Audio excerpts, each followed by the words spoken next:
Di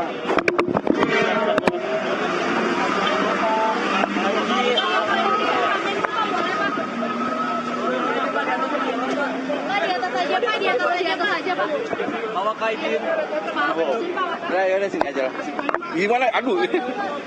Gimana? Mau nanya apa lagi? Pak, apa yang menjadi pertimbangan untuk hari ini akhirnya dilakukan ujian nasional, Pak? Jadi setiap rekayasa lalu lintas itu punya parameter. Jadi parameter ini untuk jalan tol ditetapkan oleh Jasa Marga dan kepolisian. Saya melihat bahwa sepertinya dengan rekayasa one way nasional berarti parameter yang telah ditetapkan oleh kepolisian maupun Jasa Marga sudah melewati, sehingga kemudian diberlakukan rekayasa one way nasional. Untuk rekayasa one way nasional ini diberlakukan sampai kapan? Mungkin nanti kita lihat situasinya, ya. Dari Jasa Marga dan kepolisian punya parameternya, jadi sepanjang parameter itu masih memungkinkan untuk dilakukan one way nasional itu akan dilakukan. Tapi kalau memang sudah tidak memenuhi, tentunya one way nasional akan diberhentikan. Kalau selain dari one way nasional, ada rekayasa kontraflow maupun ganjil genap itu secara situasional juga itu seperti apa, Pak? Iya, seperti yang tadi saya sampaikan, setiap rekayasa itu punya parameter. Jadi setiap rekayasa punya parameter. Nah, ini kemarin juga sudah ada dilakukan kontraflow maupun ganjil genap, itu berdasarkan parameter masing-masing. Parameter ataupun persyaratannya apa aja, Pak? Mungkin ada jumlah kendaraan tertentu sampai akhirnya nanti one way? Ya, jumlah kendaraan tertentu yang dihitung. Lalin per jam yang ditetapkan itu seperti kalau nggak salah ada 5.000, 5.500, kemudian 6.000 sampai 7.000. Kalau sekarang 8.500. Untuk one way nasional 8.500 per lalin per jam. Pak, penegasan berarti hari ini puncak dari arus mudik ya, Pak, ya, diprediksinya? Ya, kalau kita lihat dengan jumlah kendaraan yang sudah 8.500 per jam, maka kami bisa menyampaikan bahwa ini adalah puncak dari hari mudik. Prediksinya sendiri, Pak, untuk jumlah kendaraan pada puncak arus mudik hari ini? Kita mesti Totalnya 2,1 juta. 2,1 juta. Total ya secara keseluruhan. H+2. Sampai dengan H+2, H2. Pak, ini kan one way sudah dimulai, Pak, ada himbauan untuk pemudik menggunakan jalur A atau B itu untuk mereka yang mau kemana, misalnya apakah yang ke Jawa disarankan untuk ambil kanan atau bagaimana? Karena ini sudah diatur, jadi kita sih tidak membatasi arus A atau B. Yang penting kita sarankan bahwa mereka mengemudi dengan hati-hati.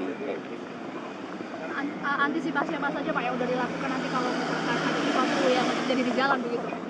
Pihak kepolisian sudah menempatkan personilnya di lajur ini, dan tentunya dari pihak kepolisian sudah mengantisipasi semua hal yang mungkin akan terjadi apabila para pemudik melewati jalan one way nasional ini. Alternatif dibanding Jakarta, Pak, di arteri gimana, Pak? Arteri sama seperti menyiapkan one way nasional, kepolisian maupun pihak Jasa Marga sudah mengantisipasi untuk jalan-jalan arteri, menempatkan personil-personilnya di jalan arteri untuk membuat jalan arteri tetap lancar sebagaimana yang diharapkan dari kendaraan yang balik ke Jakarta. Pak, dibanding periode yang sama kan tahun kemarin, bahwa tahun ini tuh naik 1,5%, Pak. Apakah akan ada level kontingensi, Pak, atau level darurat di arus mudik tahun ini, Pak?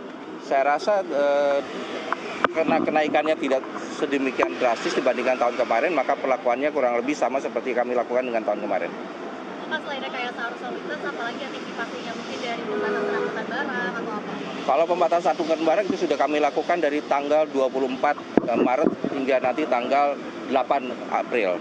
Jadi itu adalah bagian dari antisipasi kita untuk mengatasi masalah para pemudik yang akan melintasi di jalan tol khususnya. Tapi masih ada beberapa sejumlah angkutan barang yang melintasi, itu berarti pengecualian atau seperti apa, Pak? Kita kan namanya pembatasan, tidak semua kendaraan berat kita larang, ini bukan larangan. Jadi ada kendaraan berat yang memang kita bolehkan untuk melintas, seperti yang mengangkut bahan baku sembako, kemudian BBM itu kita, dan ada beberapa kategori lain yang kita izinkan untuk melintas. Pak, tahun lalu banyak kritikan soal kontraflow, Pak, yang juga menjadi salah satu faktor kecelakaan di kilometer 58 begitu. Apakah ada skema untuk mengantisipasi hal itu tidak terjadi lagi nggak, Pak? Mungkin Pak Waka. Mungkin dari Pak Waka bisa menyampaikan. Skema untuk antisipasi di kontraflow gitu. Baik, terima kasih. Pertama, saya ingin menambahkan keterangan dari Bapak Menteri Perhubungan tadi ya, berkaitan dengan pemberlakuan pengaturan atau rekayasa lalu lintas. Jadi hari ini kita kembali melakukan untuk one way, satu arah. Saya mendapat informasi dari Jasa Marga bahwa perkiraan itu sampai dengan H+2 kurang lebih 2.100.000 kendaraan yang akan keluar dari Jakarta. Dan kalau sampai dengan tadi malam, tadi pagi, itu tercatat kurang lebih 1.200.000. Artinya ini sudah 60%. Oleh karena itu perkiraan mudah-mudahan hari ini memang puncaknya ya kita pantau terus. Tetapi kalau seandainya tinggal 40% hari ini dan besok sampai masih ada waktu kita dengan tanggal 30, berarti mudah-mudahan itu cukuplah kira-kira pembagian pengaturan arus lalu lintas. Jadi kalau rekan-rekan tadi menanyakan apakah prediksinya seperti apa, mudah-mudahan ya kalau kita melihat dengan rekayasa yang sudah kita lakukan sampai dengan pagi hari ini, insya Allah nanti besok dan lusa juga ada kepadatan, tetapi itu masih bisa kita antisipasi dengan baik. Ya. Pak, terakhir berarti kan semalam ini sempat ada secara berkala ya Pak ya, ini terkait dengan penerapan one way-nya. Ya. Nah, itu sudah, apakah itu sudah bisa mengurai kepadatan Pak sehingga hari ini juga akhirnya dilakukan take off? Ya betul, itu sangat memudahkan sekali untuk pengaturan rekayasanya. Begini, jadi kalau kita lihat situasi untuk membedakan one way itu tergantung situasi kondisi di lapangan. Jadi kemarin misalnya jadwal akan kita tentukan sesuai dengan waktu. Ternyata sebelum itu kepadatan sudah belum mengekor. Ya, oleh karena itu kebijakan di lapangan itu langsung dilakukan one way.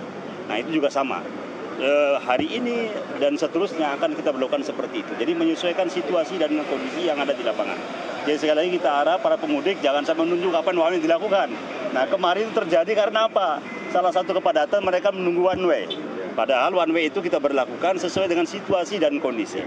Ya, tapi insya Allah nanti ganjil genap sudah diberlakukan, kontraflow sudah dilakukan, one way juga kita lakukan, dan skema-skema rekayasa seperti itu mudah-mudahan nanti akan memperlancar arus mudik kali ini. Antisipasi laka di kontraflow seperti terjadi tahun lalu gimana Pak? Ya, kembali terkait dengan pengaturan petugas di lapangan dan pengaturan daripada arus lalu lintas yang masuk itu sendiri. Ya, itu penting saya kira. Mudah-mudahan di pembelajaran tahun ini jauh lebih bagus daripada tahun yang lalu. Ya, kita doakan seperti itu. Cukup? Ya. Awas. Jalan ya, maaf ya. Peringatan semua dah. Maaf ya. Belum dulu.